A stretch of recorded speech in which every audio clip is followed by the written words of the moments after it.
Hello learners, welcome to IES Marathon. And guys, after a very long time, we are starting a new series of physical in the world geography. Yes, guys, हम इसके अंदर Indian geography के भी lesson डालेंगे और वो आपके लिए बहुत ही क्रूशल होने वाले हैं क्योंकि प्रीलिम्स 2020 हो चुका है। अब इसके बाद जिन्होंने एग्ज़ाम दिया है, जिन्होंने एग्ज़ाम का पेपर देखा भी है, पैटर्न भी देखा है, तो हमको एक छोटा सा सेक्शन ज्योग्राफी का जो है उसको एनालिसिस करने के बाद ये वाली सीरीज़ लेकर के आ रहे हैं। तो ये बहुत रिसर्च के बाद सीरीज़ आ रही है। तो यहाँ पर मोस्ट इम्पोर्टेंट थिंग क्या है, देखो, यूपीएससी आपसे ये नहीं पूछेगी कि ये कॉन्सेप्ट जो है वो क्या है डायरेक्टली, ठीक है। वो ये नहीं पूछेगी व्हाट इज़ जियोमॉर्फोलॉजी फॉर, अभी तो ये लेके देखते हैं हम कि व्हाट इज़ जियोमॉर्फोलॉजी, नहीं, वो ऐसा नहीं पूछेगी। देखो, अब जितना भी एनालिसिस और रिसर्च करने के बाद हमें जो पता चला है कि यूपीएससी वो यूपीएससी पूछती क्या है एक्चुअली, यूपीएससी पूछती कंटेक्चुअल। कॉन्टेक्चुअल चीज़ क्या है? अगर आपने कुछ चीज़ पढ़ी है तो उसका बेसिकली मेन टॉपिक आपने पढ़ा होगा, फिर उसका कॉन्टेक्स्ट क्या रहा होगा, ठीक है। तो अगर आपने वो कॉन्टेक्स्ट समझा पढ़ते वक्त तो you will definitely answering your question, ठीक है। और यूपीएससी चाहता ही है क्योंकि वो डायरेक्ट कभी नहीं पूछेगा आपसे, आज तक तो नहीं हुआ ना कभी होगा। So more you understand the context of the topic, the more you will able to answer the questions, ठीक है, asked by यूपीएससी और एनी अदर एग्जामिनेशन, ठीक है। आजकल कुछ इजी नहीं है, ओके। सो कुछ भी हल्के में नहीं लेना है, बिल्कुल बहुत ही इजीली चलेंगे हम, बहुत स्लो चलेंगे और बहुत ही अच्छे से कवर करेंगे broadly comprehensively physical and world geography. और यस, पहले बता दूँ, जो एग्जाम में आएगा सिर्फ वही पढ़ाया जाएगा यहाँ पर, ठीक है। और अगर आपको मोर इन्फॉर्मेशन चाहिए तो कमेंट सेक्शन में जानने के बाद हम देखेंगे कि क्या डिमांड आ रही है, ठीक है। और प्लीज़ गाइज जो है अप्रिशिएट करना इस वाली सीरीज़ को, बहुत ही इंपॉर्टेंट आएगी और बहुत ही मज़ा आने वाला है आपको इसके अंदर, ठीक है। तो फिजिकल एंड वर्ल्ड ज्योग्राफी है ये। तो टारगेट ऑडियंस वो UPSC, CSC, CDS related, EPFO और जो आपका स्टेट पीसीएस है, बेसिकली ये पीसीएस है। उसके अलावा बैंकिंग एग्जामिनेशंस, एसएससी, ठीक है। सो ये वाला जो लेसन है वो आपके लिए मैं बताऊंगा आपको कि हम आगे क्या पढ़ने वाले हैं। उसके अलावा जो जियोमॉर्फोलॉजी है, बेसिकली जियोमॉर्फोलॉजी क्या होती है, the study of the physical features of the earth, okay, और रिलेटेड जो जियोमॉर्फोलॉजिकल प्रोसेसेस, ठीक है। और वो किस तरीके से होती हैं वो सब हम डिस्कस करेंगे। From basic to advance level तक का कोर्स है, ठीक है। और बहुत ही ज़्यादा फायदेमंद होगा, वो आपको इसी लेसन में पता चल जाएगा कि क्या मैं ऐसा क्यों बोल रहा हूँ, बेसिक से एडवांस लेवल है। कुछ क्वेश्चंस हैं, क्वेश्चंस आंसर फॉर्मेट रहेगा। एंड यस, जो आपको फिगर्स से समझाऊंगा, एक एक चीज़ में फिगर्स से और मैप्स से, ठीक है। और मोस्ट इंपॉर्टेंट थिंग है, क्वेश्चंस पूछूंगा आपसे, उसके आंसर आप मुझे यहाँ पे करोगे और आप टेलीग्राम पर भी कर सकते हो, डेफिनेटली चेक करके उसको वापस से सेंड करेंगे आपके पास, ठीक है। सो मैं ये बता दूं आपको कि हम पढ़ेंगे क्या। देखिए, सबसे पहले हम जो हमारी सीरीज़ है वो चलेगी जियोमॉर्फोलॉजी, हम इसको कंप्लीट करेंगे। Then we will jump to the climatology. Climatology के बाद क्लाइमेटोलॉजी के बाद हम पढ़ेंगे जो हमारी ओशिनोग्राफी है, ठीक है। जियोमॉर्फोलॉजी, क्लाइमेटोलॉजी, ओशिनोग्राफी, देन हम पढ़ेंगे इंडियन ज्योग्राफी का, इज मोस्ट इंपॉर्टेंट थिंग है और मोस्ट इंटरेस्टिंग भी है इंडियन ज्योग्राफी। उसके बाद हम इकोनॉमिक ज्योग्राफी, ठीक है। और बहुत सारे सोर्सेज है इसके अंदर, माजिद हुसैन सर की बुक्स हैं, ठीक है। उसके अलावा गूगल हमने किया है, बहुत काफ़ी सारी चीज़ें, ठीक है। बहुत जो प्रॉपर डेफिनेशंस होती हैं एग्जाम्स के लिए, ताकि आप आंसर्स लिखते वक्त पहली और दूसरी लाइन में जो अपना इंप्रेशन जाएगा वो डेफिनेशन से जाएगा। यस, डेफिनेटली वो कुछ कॉन्सेप्ट तो पूछेंगे आपसे। उसके अलावा जो नोट्स हैं, ठीक है, अवेलेबल है वाइडली इंटरनेट पे, वो हमने इस्तेमाल किया इसके अंदर। और हमने क्या इस्तेमाल किया इसके अंदर, और हमने इसके अंदर एटलस, एटलस के अलावा एक बुक है ज्योग्राफी थ्रू मैप्स, ठीक है, वो हमने इसके अंदर इस्तेमाल किए। और भी जो N C R Ts, definitely N C E R Ts का काफ़ी सारा रेफरेंस आपको इसके अंदर मिलेगा, ठीक है। स्टोरीज भी बताऊंगा मैं आपको, काफ़ी मज़ा आने वाला है, ठीक है। तो गाइज स्टार्ट करते हैं। देखो, सबसे पहली बात, जियोमॉर्फोलॉजी का मीनिंग क्या होता है, वही मैंने आपको बताया था, study of the physical features of the earth, ठीक है। द लिथोस्फीयर के बारे में जियोमॉर्फोलॉजी, ठीक है, उसके बारे में हम डिस्कस करेंगे। स्टडी है बेसिकली उनका फिजिकल फीचर्स ऑफ द अर्थ का, इसलिए हम इसका जियोमॉर्फोलॉजी बोलते हैं, ठीक है। Study of study the science of study the lithospheric part और आपका फिजिकल फीचर्स, ठीक है। सो सबसे पहली बात, अगर आपका जब भी ये आता है तो सबसे पहली बात क्या है, आपका इंटीरियर ऑफ द अर्थ, ठीक है। इंटीरियर ऑफ द अर्थ के बारे में आपको यहाँ पे जान लेना है, ठीक है। अभी पूरा फिगर्स के साथ आएंगे, प्रॉपरली चलेंगे हम, टेंशन बिल्कुल मत लो। देखो, the most important thing is कि जो सरफेस ऑफ द अर्थ है उसका कॉन्फ़िगरेशन क्या है, ठीक है। सो हम ये कह सकते हैं कि जो लास्टली जो अब तक अर्थ बना है 4.5 बिलियन ईयर्स पहले से अभी तक, ठीक है, उसमें बहुत सारी प्रोसेसेस हुई हैं, ठीक है। अब वो उन प्रोसेसेस बेसिकली किसके थ्रू हुई हैं? There are some forces in the earth, ठीक है, there are some forces in the nature. अब वो फोर्सेज क्या होंगी गाइज? अब वो फोर्सेज होंगी आपकी, कुछ होंगी आपकी एक्सोजेनिक फोर्सेज और कुछ होंगी आपकी एंडोजेनिक फोर्सेज। यस, दोनों एग्जिस्ट करती है अर्थ पे, नेचर में, ठीक है, इसलिए हम इस दोनों के बारे में बात करेंगे। एक्सोजेनिक बेसिकली क्या होता है? एक्सोजेनिक वो होती हैं जो आपके सरफेस से बाहर है, जो आपके इन्वायरमेंट में है, जो आपके एटमोसफेयर में है, these are exogenic. And what are endogenic processes? Endogenic processes और फोर्सेस क्या होती हैं? आप दोनों बोल सकते हो इनको, ठीक है, because forces led to the happening of the processes. Okay, so endogenic process क्या होती हैं? ये आपकी होती हैं जो related to the earth interior है, ठीक है, यानी कि अर्थ के अंदर से जो बेसिकली क्या फोर्सेज आपको इम्पैक्ट करती है अर्थ के इन प्रोसेसेस को होने के लिए, ठीक है। सो एक्सोजेनिक वो जो अर्थ के इंटीरियर के बाहर है और जो सरफेस के बाहर है, इन टू द एटमोसफेयर है। एंडोजेनिक होती है जो उसके अंदर है, ठीक है, सरफेस के अंदर। तो स्टडी क्यों करते हैं हम ये सब? इतना सब हम कुछ देखते हैं तो हम इसको स्टडी क्यों करते हैं? तो स्टडी करने का ये मतलब है कि हम इंटरनल स्ट्रक्चर जाने उसका, ठीक है, और जियोफिजिकल फिनोमिना हमको पता चले इसका क्या है, जैसे वुल्केनिज्म, अर्थक्वेक होता क्या है सब, ठीक है। तो ये बेसिकली ये होती है प्रॉपर ज्योग्राफिकल स्टडी जो हम करते हैं, ठीक है। तो कुछ सोर्सेज होंगे इसके पीछे के, बिल्कुल है जी। अब वो क्या है जी? देखो, there are some direct sources and there are some indirect sources, जिसके थ्रू हमें ये पता चलता है कि अर्थ का इंटीरियर है क्या बेसिकली, ठीक है। याद रखना, हमेशा से हम बात कर रहे हैं जियोमॉर्फोलॉजी की, यानी कि study of the physical features, और जो आपका लिथोस्फीयर पार्ट है, लैंडस्केप के बारे में, ठीक है, क्या बेसिकली किस मटेरियल से बना है अर्थ, ये हमको बात करना है। तो अगर हम डायरेक्ट सोर्सेज देखें तो सबसे पहले आता है आपका D sea mining, drilling and volcanic eruptions, ठीक है। सो वोल्केनिक इरप्शंस आपको पता है, डिटेल में डिस्कस करेंगे वोल्केनो कैसे होता है ये सब। नेक्स्ट है आपका डीप सी माइनिंग, जब हम मैनुअली, ठीक है, जब सी माइन करते हैं कोई मिनरल्स निकालने के लिए, मेटल्स निकालने के लिए, ठीक है, और थ्रू एनी कोई भी हमको चीज़ निकालनी हो सी से, तो हम उसमें सी माइनिंग करते हैं। और ड्रिलिंग डेफिनेटली बहुत बड़ा प्रोसेस होता है ड्रिलिंग का, और बहुत ही कॉस्टली होता है, इसलिए हर कोई नहीं कर पाता है इसको, ठीक है। सो नेक्स्ट है आपका इनडायरेक्ट सोर्सेज।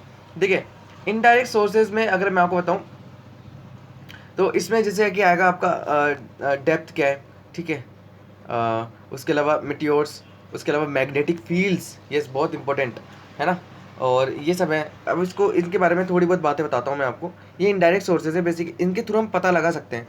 डेप्थ के साथ आप क्या पता लगा सकते हैं? प्रेशर कितना है, डेंसिटी कितनी है। बेसिकली प्रेशर और डेंसिटी इंक्रीज तो होती है ना जब हम अर्थ के डीप में जाते हैं, इंटीरियर में जाते हैं, तो हमको डेप्थ के साथ इंक्रीज इन डेंसिटी और प्रेशर फील होता है। एंड हेंस टेम्परेचर भी तो होगा फिर, ठीक है। अब this is mainly due to the gravitation guys. Gravitation जो है बहुत बड़ा फोर्स है, ठीक है, पूरे अर्थ को बाउंड कर रखा है इसने, तो पूरा अर्थ ने, पूरी गैलेक्सीज को, पूरा यूनिवर्स को, ठीक है, और द मल्टीवर्स जो भी आप हैं, यस। तो ग्रेविटेशन जो है सबसे इंपॉर्टेंट फोर्स है। Sorry, meteors and earth are the solar system objects, ठीक है। हम इसको क्या बोलते हैं? Celestial object, celestial bodies. हम खुद भी सिलेस्टियल बॉडीज ही गाइस, ठीक है। What do you mean by this? ये वो होती है जो रिलेटेड टू द स्पेस होता है, हर चीज़ वो जो रिलेटेड टू स्पेस है वो सिलेस्टियल बॉडी है, हम भी, आप भी, ठीक है। बेसिकली ऐसा कुछ नहीं है इस दुनिया में जो सिलेस्टियल ना हो, okay. So that are born from the some nebular cloud, जो कि बहुत सालों पहले हुआ था, अराउंड 6 बिलियन ईयर्स अगो, जब हम कहते हैं कि बिग बैंग थ्योरी थी, बिग बैंग हुआ था। Thus they are likely to have a similar internal structure. अगर कुछ एक चीज़ से निकला है तो उसका कुछ सिमिलर इंटरनल स्ट्रक्चर होगा, ठीक है। तो ये होता है मेटियोर्स के थ्रू हमें ये पता चलता है। नेक्स्ट है आपका मैग्नेटिक फील्ड। अब मैग्नेटिक फील्ड जो है वो जियोडायनामिक इफेक्ट है बेसिकली। क्या है? जियोडायनामो इफेक्ट। अब साइंटिस्ट अंडरस्टैंड करते हैं इसके थ्रू कि अर्थ के कोर में क्या है बेसिकली, ठीक है, और हम ये पता लगाना है हमको मैग्नेटिक फील्ड्स का शिफ्ट होना, ठीक है, from one place to another, ठीक है। ये एक बहुत बड़ा सोर्स होता है, और ये मिस्ट्री भी है हमेशा की, बहुत बड़ी मिस्ट्री भी है जो अभी तक सॉल्व नहीं हुई है, ठीक है। बहुत सारी ऐसी चीज़ें। नेक्स्ट है आपका ग्रेविटेशन। गाइस, ग्रेविटेशन जो है वो समझना बहुत ही मुश्किल है, ठीक है। अभी तक तो साइंटिस्ट जो है इसको समझ ही रहे हैं, ठीक है। अल्बर्ट आइंस्टाइन से लेकर के अभी तक, न्यूटन से लेकर अल्बर्ट आइंस्टाइन, उनसे लेकर के सेंट स्टीफन हॉकिंस तक, ठीक है। अब यहाँ पर बात आती है आपकी कि ग्रेविटेशन फोर्स जो है बेसिकली सेम नहीं होता है हर जगह, सेम नहीं है अर्थ पे, ठीक है, सरफेस पे। और ये it is greater near the pole, आप सबको पता है, और इक्वेटर पे क्या होता है, बहुत लेस होता है, ठीक है, in comparison to the poles. और इक्वेटर पे आपको पता है जो कोरियलिस फोर्स है वो भी नहीं होता है ना। सो अब उसका इम्पैक्ट जरूर पड़ता है अर्थ के रेवोल्यूशन और रोटेशन से। अब this is because of the distance from the centre at the equator being greater than that of the poles, ठीक है। अब सेंटर से लेकर पोल्स तक जितना डिफरेंस है, जितना डिस्टेंस है, इससे भी फर्क पड़ता है, डेफिनेटली पड़ता है जी। तो अब यहाँ पर क्या हम बात करते हैं, यहाँ पर हम बात करते हैं हम आपकी और जितनी भी मास से बनी हुई, ठीक है, मटेरियल्स हैं, ठीक है। अब इनकी वैल्यू जो है वो भी डिफर करती है, ठीक है। अब uneven distribution of the mass of the material with in the earth influences it's value, ठीक है। अब वैल्यू डेफिनेटली एक इंसान से भी फर्क पड़ता है नेचर में। Such an difference is called gravity anomaly. अगर कोई डिफरेंस आ रहा है, अगर एक ही मटेरियल से बने हुए लेकिन मासेस डिफरेंस है, तो इसको हम बोलते हैं gravity anomaly. Okay, so gravity anomalies gives us information about the distribution of the mass of the material in the earth crust. ये हमको पता चलता है, ठीक है, क्योंकि हम बेसिकली उसमें वेव्स सेंड करते हैं, ठीक है, उससे भी हमें पता चलता है। ये सब मैं आपको आगे बताऊंगा। सो सबसे इंपॉर्टेंट एक क्वेश्चन पूछता हूँ आपसे, मुझे बताना है इसका, अगर आपको आंसर पता है तो। मैंने आपसे पहले कहा था कि क्वेश्चन जो है मैं पूछूंगा आपसे डेफिनेटली, और आपको आंसर करना पड़ेगा इसको, अगर सीरीज को पूरा देखना है तो, समझ के अच्छे से अंडरस्टैंड करके, ठीक है। मेरी गारंटी समझा दूंगा, बस आंसर करते जाना। What causes the earth magnetic field, क्या मतलब ऐसी क्या चीज़ें हैं, क्या फैक्टर्स हैं, क्या फोर्सेस हैं जो मैग्नेटिक फील्ड ऑफ अर्थ बनाती हैं या फिर इसको इम्पैक्ट करती हैं। तो मुझे इसका आंसर चाहिए। बेसिकली जब भी आप इस चीज़ को फोकस करोगे, इसका आंसर करने की कोशिश करोगे, आपको सबसे पहला आंसर जो करना पड़ेगा वो कोर के बारे में करना पड़ेगा, अर्थ के, जो कि एक बहुत ही ज़्यादा मिथिकल और बहुत ही ज़्यादा अन इन्वेंटेबल और अनसर्चेबल थिंग है। आज तक कोई गया जा नहीं पाया, हम स्पेस चले गए लेकिन कोर तक कोई नहीं जा पाया, ठीक है। सो ठीक है, और अभी तक तो कुछ इसका हम कह नहीं सकते, बिकॉज टेम्परेचर इसका बहुत ही ज़्यादा है, ठीक है। इसकी जो कोर है बेसिकली, इनर कोर, वो सॉलिड है, लेकिन उसके बाहर का जो आउटर कोर है वो लिक्विड है बेसिकली। अब ये क्यों होता है, ये होता है बेसिकली बिकॉज ऑफ आपका प्रेशर, ठीक है।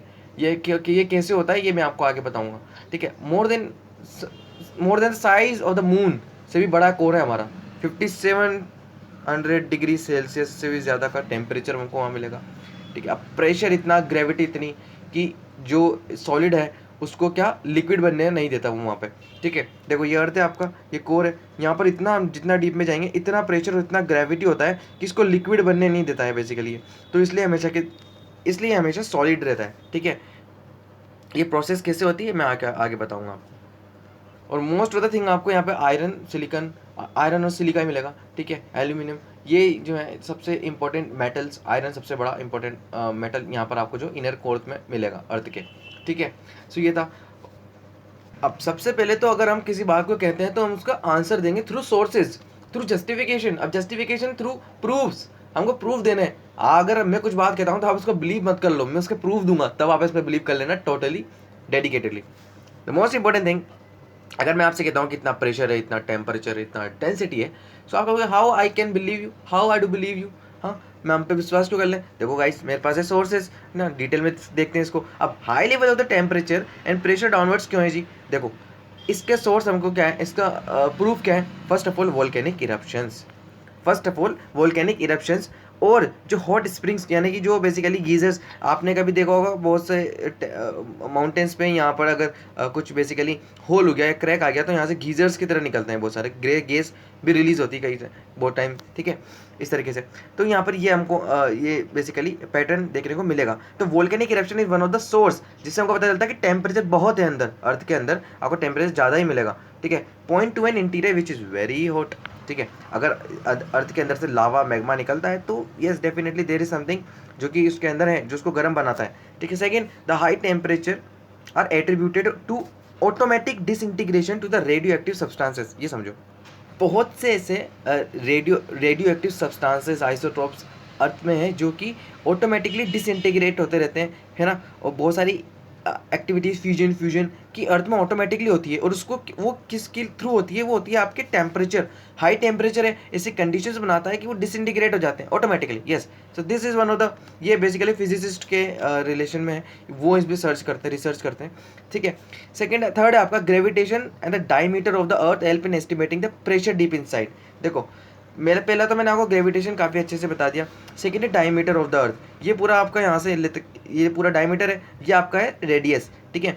तो ये जितना आपका crust, mental, outer core, inner core है, ये इन सब की क्या है डेंसिटी। देखो 2.8, 4.6, 10.5 एंड 13 हमेशा आगे, मतलब ये क्या बन रही, बढ़ती जा रही है, ठीक है, बढ़ती ही जा रही है डेंसिटी, अर्थ की डेंसिटी बढ़ती जा रही है, हम इनर तक जाते हैं। तो दिस इज द प्रूफ, ये प्रूफ है कि अगर डेंसिटी बढ़ रही है तो आपका प्रेशर बढ़ रहा होगा, सो आपका टेम्परेचर बढ़ रहा होगा, ठीक है। So gravitation in the diameter of the earth, volcanic eruptions और हाई टेम्परेचर और जो रेडियो एक्टिव सब्सटेंस उनका disintegration is one of the proof. Next most important source of information है आपका ये मिटियोरॉइड्स। मिटियोरॉइड्स क्या होते हैं गाइस, ये सिलेस्टियल बॉडीज, स्पेस की बॉडीज हैं जो अर्थ पे गिरती हैं आकर के। अब ये जब भी अर्थ पे गिरेंगी तो इनका जो आउटर कोर है, ड्यू टू फ्रिक्शन, अर्थ के फ्रिक्शन से क्या होगा, एटमॉस्फेयर में आएंगे वो, तो यहाँ पर फ्रिक्शन होगा काफ़ी एक्सट्रीम लेवल का, ठीक है। तो इससे स्पेसशिप भी खराब हो जाते हैं कई बार, आपको पता होगा कल्पना चावला, वो फ्रिक्शन की वजह से हुआ था, यस। तो आउटर कोर, आउटर लेयर जो है वो बर्न हो जाती है, तो इनर कोर हमको देखने को मिल जाती है उनकी, ठीक है। तो ये काफ़ी ज़्यादा हेल्पफुल होता है रिसर्चेज में। नेक्स्ट है आपका the heavy material composition of the course confirms the similar composition of the inner core of the earth as both involve the same star system in the remote path। देखो अर्थ भी उसी से बना है, material भी उसी से बना है। अगर इसका कोर सेम है, अगर इसका कोर भी वही है जो अर्थ का कोर है, तो हमको ये बहुत बड़ा सोर्स मिलता है मेटेरियल से कि अर्थ के कोर में क्या है, ठीक है। थर्ड है आपका the most important indirect source is seismic activities. Yes guys, seismic activities. What is seismic activities? Seismic activities help us in understanding the earth internal structure. Seismic activity आपका earthquake guys, the studies of the seismic waves, इसको हम बोलते हैं seismic जो studies होती हैं, ठीक है। यानी कि अर्थक्वेक कैसे होते हैं आपके, ठीक है, लैंडस्लाइड्स, ये सब सीज्मिक एक्टिविटीज़। सबसे बड़ा तो हम इसको अर्थक्वेक्स ही मानते हैं, ठीक है। अर्थक्वेक की स्टडी करना ये आपकी सीज्मिक एक्टिविटीज़ में आता है। उसके अलावा यस, हम थोड़ा बहुत कह सकते हैं कि वोल्केनो का भी इस पर इम्पैक्ट पड़ता है सीज्मिक एक्टिविटीज़ का, ठीक है, ठीक है। तो एक तो ये था। अब यहाँ पर आपको एक ये वाला एग्जाम्पल्स हो रहा है कि जो बेसिकली क्या, जो अर्थ का टेम्परेचर है वो भी बढ़ता जा रहा है यहाँ पर, ठीक है।